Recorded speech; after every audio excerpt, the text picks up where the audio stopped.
que é a Flávia Amorim. Tudo bem, Flávia? Eu agradeço desde já você ter aceitado o nosso convite. Eu quero que você pronuncie exatamente correto, né, sobre esse momento, mas antes se apresente para a gente. Oi, Rosa, muito bom estar aqui com você. Obrigada pelo convite, obrigada para quem está assistindo a gente também. Bom, eu sou a Flávia Amorim, sou parte do Instituto CNB Brasil. Nós somos uma empresa que fala sobre comunicação não violenta para pessoas que querem aprender sobre o tema, para empresas. E alguns dos pontos que a gente toca é a vivência no trabalho. Então, tem bastante a ver com esse movimento. É legal a gente trocar essa ideia. Quando surgiu esse movimento? O quiet quitting, né, é esse termo em inglês, e que em português a tradução que a gente usa mais comumente é demissão silenciosa. E aí, esse movimento, ele primeiro foi nomeado em 2019, mas ele ganhou mais relevância nos últimos tempos com as redes sociais. Então, ele está muito presente dentro da geração Z, né, que é a galera que está ali entre os 18 e 24 anos, que está no mercado de trabalho agora. E ele surgiu como uma manifestação de uma disposição em relação ao trabalho. Esse nome, ele pode ser um pouco, pode dar uma ideia um pouco desafiadora, né? Porque demissão silenciosa parece que a gente está falando que as pessoas querem sair do trabalho, que elas querem se demitir. Mas, na verdade, quando a gente fala de demissão silenciosa, tem muito mais a ver com um movimento onde as pessoas estão querendo prezar pelas suas vidas pessoais e não deixar que o trabalho tome todo o tempo. Então, é um movimento onde as pessoas querem fazer aquilo que elas estão contratadas para fazer, aquilo que está dentro da descrição do seu cargo, e não estão dispostas a fazer a mais do que além daquilo que é esperado do cargo delas. Ainda que isso signifique que isso vai ter um impacto no potencial de crescimento na carreira para a pessoa. Porque tem um pouco dessa compreensão de que o trabalho não é onde eu quero colocar toda a minha energia. Eu quero colocar energia em outras áreas da minha vida também. Você tem algum case de alguma empresa que já tenha notado a importância de preservar a relação, né, com os colaboradores? Claro, com a pandemia tudo isso se acentuou, né? Essa preocupação. As empresas que realmente se debruçam sobre essa relação, né, que é uma relação muito importante, na medida em que se você não tem uma boa relação com o colaborador, você compromete resultados, né? É instantâneo, né? Realmente, aí entra, percorre até, começa a mergulhar num âmbito psicológico, né? E aí eu queria saber se você tem algum case, algum exemplo para passar para a gente, de repente, assim, a empresa estava tendo realmente muitos problemas e ela encontrou no movimento um pilar, né, uma sustentação para que ela revertesse o processo. Você poderia contar isso para a gente? Bom, eu tenho vários exemplos de empresas que procuram a gente, os nossos treinamentos, e que investem na relação com as pessoas e que reportam uma melhoria dos resultados, da convivência entre equipe, e que traz uma maior fluidez, né? Uma vez que a gente tem mais fluidez nas conversas, a gente consegue conversar sobre outros fatores que impactam nos resultados também. Mas um exemplo específico é uma pesquisa que a Google fez sobre equipes de alta performance. Ela fez um estudo onde ela percebeu que as equipes de alta performance são aquelas onde, dentro de 5 características, uma das principais é a segurança psicológica. O que é segurança psicológica? É quando as pessoas sentem que elas têm segurança para falar sobre os desafios que elas estão encontrando no trabalho, assumir os seus erros, pedir por ajuda, falar sobre aquilo que ela não está tão confiante em fazer ou assumir que algo saiu diferente do planejado. Isso com a confiança de que ela não vai ser recebida com vergonha, com culpa, né? Não vai ter aquela dinâmica de humilhação ali, mas sim de apoio e de colaboração. Então, esse é um exemplo de como investir na qualidade das relações pode cuidar para que as pessoas consigam falar sobre os desafios que elas estão encontrando e, a partir daí, encontrar o suporte necessário para que os resultados sejam cuidados também. Então, esse é um exemplo de como investir nessa qualidade das relações está diretamente relacionado ao resultado que a empresa vai chegar. Você falou de treinamento, né? O Instituto ele promove treinamentos, mentorias, né, nas empresas. Como é que, vamos supor, eu tenho uma empresa e eu quero chamar por vocês, contratar o trabalho de vocês. Como é que eu devo proceder? Bom, tem algumas formas. O primeiro ponto, a gente tem o nosso portfólio disponível no nosso site. Então, a gente tem algumas possibilidades de atuação em conjunto, que é palestra, workshops ou até treinamentos mais aprofundados. Então, existem alguns programas de treinamentos onde a gente pode passar por 6, 9, 12 horas de treinamento junto com essa equipe. Então, um caminho é conectar a gente pelo nosso site, que é institutocnvbrasil.com.br, que lá tem essas várias informações. Tem também a possibilidade de mentoria, e esse é um serviço que é mais voltado para líderes e gestores. Então, mas também é aplicado para pessoas que estão em todos os cargos, que é um momento onde a gente vai sentar, conversar, entender quais são os principais desafios que estão acontecendo ali na relação com as pessoas da sua equipe, com as pessoas com quem você trabalha, e entender quais são os pontos específicos onde a comunicação não violenta pode apoiar para que você comece a ter mais compreensão mútua dentro dessa conversa e mais confiança também no dia a dia, no trabalho. Comunicação não violenta é a chave, né? É a alma do negócio. Eu vou até pegar um Uhum. slogan que é aí universalmente conhecido, né? Dentro do mundo corporativo. A gente está tendo uma retomada gradativa, né? É, boa parte das equipes viveram o isolamento aí intensamente no home office e gradativamente agora está se implantando um modelo híbrido. Mas o que acontece? Em função de tudo que aconteceu, dessa história, né, da pandemia, realmente as equipes, os colaboradores, as lideranças, gestores, todos foram abalados, né? Eles foram envolvidos aí nesse contexto, né? Então, quer dizer que se eu tenho um trabalho do instituto, eu chamo por vocês, a minha empresa, de repente, ela pode mudar, né? Mudar o foco, ressurgir, vamos dizer assim, um ressurgimento mais assertivo, né? Alinhado a esse novo momento. A gente está num outro momento. O mundo mudou, as Sim. relações mudaram, né?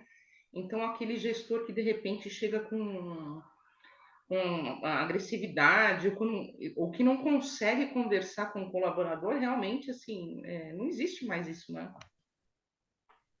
Sim. Um dos grandes desafios que a gente teve com esse momento da transição é porque a gente não foi preparado para ele. O trabalho o remoto, ele já era uma possibilidade, mas a maior parte das empresas que trabalham dentro desse formato, né, de escritório, de trocas diárias, ainda estavam presenciais. E o trabalho remoto foi imposto. Então a gente não teve muito tempo para se preparar e para adaptar a forma como a gente se comunica. Então, o que acontece é que muitas vezes grande parte da nossa comunicação ela vai ser por escrito e por mensagens automáticas, né? Esses lugares de mensagens instantâneas. E isso desafia porque a gente fica mais distante uns dos outros. A gente perde os nossos pontos de conexão. Porque quando a gente está no escritório, tem aquele momento antes de começar a reunião em que a gente bate um papo, conta como foi o final de semana, conta sobre desafios que estou encontrando com o cliente ou com o projeto, coisas que estão para além da pauta específica. Quando a gente vem para o formato do trabalho remoto, acaba que boa parte da comunicação ela fica muito mais focada nas ações e nos resultados. E isso faz com que a gente perca esse lugar de compreender o que pode estar pegando ali. Quais desafios que essa pessoa pode estar encontrando, seja na vida pessoal dela ou seja em relação ao trabalho em si. A gente acabou encurtando o tempo de comunicação, mas aumentando a distância. E esse é um desafio, porque muitos líderes não foram preparados para isso. E aí é o que você traz. Quando a gente vem para esse novo formato, e a gente também está passando por uma mudança, né? Esse próprio movimento do quiet quitting mostra que as pessoas não estão dispostas mais a dar tudo pelo trabalho. Elas estão também interessadas em cuidarem de outras áreas das suas vidas que também são igualmente importantes para elas. Então, esse modelo de quem fala, quem manda, fala quem pode, obedece quem tem juízo, não funciona mais. Porque as pessoas não se identificam mais com isso. Elas querem ter um líder que está igualmente preocupado com o resultado, mas também com o que é importante para elas, com as suas necessidades ali, como que está o bem-estar dela. É isso que cria confiança de que aquele líder, quando ele pedir para eu ficar uma hora a mais, ele sabe, eu sei que ele está fazendo isso porque isso é realmente importante para o resultado. Ele não está contando que esse seja o meu comportamento padrão, que eu esteja sempre sacrificando a minha vida pelo trabalho. Então, sim, tem um desafio para que os líderes comecem a adaptar essa forma de que a motivação ela passe a ser pela importância daquele resultado que a gente está buscando em conjunto, mas também para cuidar das pessoas que estão ali trabalhando por esse resultado e não porque algo deve ser feito e caso isso não seja feito vai haver consequências, punições e por aí vai. Esse movimento do quiet quitting mostra que as pessoas já não estão mais tão preocupadas com a punição, elas estão mais preocupadas em cuidar de si e garantir que elas vão fazer o suficiente para manter os seus trabalhos. É, exatamente isso que você está nos apontando, né? É impossível hoje alguém conseguir um rendimento na base do grito, na base ditatorial, ou até ser um pouco pesada, né? Mas isso existe ainda, né? Inclusive, nós estamos vivendo um outro momento também intergeracional, né? Nosso programa também surgiu, o programa Inclusive surgiu com esse objetivo de falar dos 50 a mais, né? Que ainda existe muito preconceito nas empresas, no mundo corporativo, com relação à contratação das pessoas com 50 mais, né? Por quê? Aquele jargão social, né? Ah, é a pessoa mais velha, ela não consegue entregar como uma pessoa jovem, né? Aquele comparativo. Acredito que o trabalho de vocês seja fundamental nesse contexto. Aliás, não seja, ele é fundamental porque a mentalidade, né, dos gestores, das lideranças, dos departamentos de RH, eles precisam se voltar, se debruçar para essa nova realidade, né? Isso não quer dizer que a gente vai desprezar jovens, imagina, é super importante. Essa relação intergeracional que também, dentro desse trabalho do movimento que vocês prestam um serviço, deve também trazer essa temática. Você concorda comigo? Quando a gente fala de comunicação não violenta, tem um aspecto que é fundamental para a gente falar sobre lidar com perfis diferentes. Dentro da CNV, um dos pilares da compreensão da comunicação não violenta é a ideia de necessidades humanas universais. O que isso quer dizer? Isso significa que eu, você, uma pessoa que vive num outro país, que vive numa outra cultura, que viveu num outro tempo, todos nós temos as mesmas necessidades humanas universais. São as nossas motivações mais intrínsecas. Quando a gente fala de diferença geracional, às vezes o que a gente está vendo é o externo, né? É o comportamento, os hábitos, os desejos, a forma de fazer determinadas coisas, e a gente fica nesse embate. Então, a geração Z e Y fazem as coisas de uma maneira diferente de quem vem de uma geração X, por exemplo. Só que quando a gente vai para esse nível mais profundo das necessidades, a gente entende que são formas diferentes de cuidar das mesmas coisas. Então, no ambiente de trabalho, geralmente o que a gente quer cuidar é da nossa estabilidade, da nossa segurança, do nosso propósito, da nossa expressão, de contribuição com a empresa, com os estados da empresa, de compromisso, responsabilidade. Então, no fundo, independente da geração, todos nós queremos cuidar dessas necessidades. Só que quando a gente fica aqui na superfície, dentro dessa conversa de o jeito certo ou errado de fazer as coisas, é onde os embates acontecem. E aí, para as empresas, para enriquecer o ambiente, cada vez mais a gente fala sobre diversidade. E quando a gente fala de diversidade, são em diversos âmbitos, desde aspectos sociais, de cor, de gênero e de idade. Então, quando a gente investe em diversidade, a empresa ganha, porque aí a gente está lidando com diferentes pontos de vista sobre uma mesma situação, diferentes ideias, diferentes formas de enxergar aquilo, e a empresa ganha. Só que para a gente cuidar dessa diversidade é mais desafiador do que se ter pessoas de um determinado perfil sempre trabalhando juntas ali. Então, quando a gente traz esse olhar para, ok, o que nós estamos querendo cuidar enquanto empresa? Quais são as necessidades mais importantes aqui? E o que você individualmente está querendo cuidar quando você propõe essa ação, que é diferente dessa ação que uma pessoa de uma outra geração imaginaria, por exemplo. Isso faz com que a gente enriqueça a conversa, porque aí a gente está falando sobre os porquês e não os comos. E no final das contas, a gente tem muito mais similaridades nesses porquês do que divergências. Então, um caminho que a comunicação não violenta pode apoiar é esse caminho de lembrar que existe muitas coisas em comum pelas quais todos nós prezamos e valorizamos e que a gente pode começar a olhar para elas, para a partir daí definir ações. E aí a gente ganha muito mais em criatividade, pluralidade de ideias. Muito bom. Você quer deixar algum recadinho especial para os nossos seguidores e ouvintes? E também contatos, reforçar aqui para gente? Sim, obrigada por essa oportunidade, Rosa. Bom, muito do nosso intuito é fazer com que a comunicação não violenta ela preza para que a gente gere compreensão. Então, a ideia de falar de uma maneira que as pessoas me compreendam e escutar de uma maneira que eu compreenda também as pessoas. Porque muitas vezes a gente está habituado a escutar para responder e não para compreender.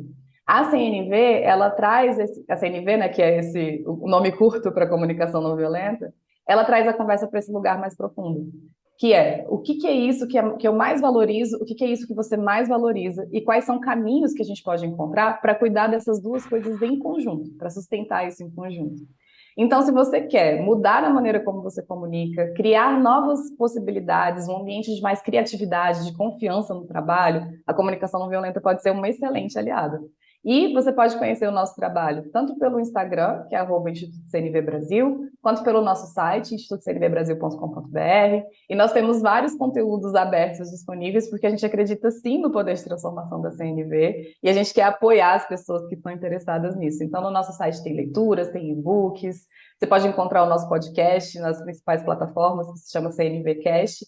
A gente tem um canal no YouTube também, então é só procurar pelo Instituto CNV Brasil. A gente produz bastante conteúdo com essa intenção de seguir apoiando pessoas que querem transformar as suas relações e acabando gerando um impacto positivo ao seu redor. Eu convidei você, Flávia, para participar do programa, porque o Grupo Mega Brasil ele é voltado, focado no ambiente corporativo, né?